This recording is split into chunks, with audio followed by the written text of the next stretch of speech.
that we want to see here. Una, we want to be able to describe how our daily supervisory behaviors influence team execution and operational outcomes. So, ang unang subject matter natin dito, tayo bilang mga supervisors, not our staff, but us. Okay? What do we need to think and do differently as leaders? Second is to apply trust-building behaviors and listening techniques that encourage people to speak up and collaborate. Okay? Isang indicator po yan ng tiwala eh. Kapag ka yung meeting ninyo ay vibrant, maraming exchanges. Kapag ka ang meeting ninyo ay naghihintay lang yung mga team members na matapos ang meeting at nagmonolog ka lang, sign yan. No? Translate site goals into clear team expectations and conduct daily alignment conversations that prevent assumptions and misalignment. Ang isa sa pinakamatinding barriers to team performance is lack of clarity. That's global. That's a global issue. Clarify roles and decision boundaries. Hanggang saan ba ang pwede kong gawin as a team member? Is it clear to me? Okay? Use recognition practices that strengthen engagement and ownership. Baka masyado kang matipid sa recognition. But what gets recognized gets repeated. So, and madalas, meron akong isang video na pinroduce. It's about going the extra mile. No? Sabi ko, payag ka ba na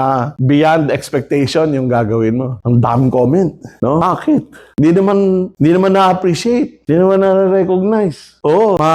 Magkaka-merit increase ka ba? Makikita ba sa performance appraisal mo yon? Makukonsider ba kapag ka-promotion na? Hindi naman. Wag na lang. No?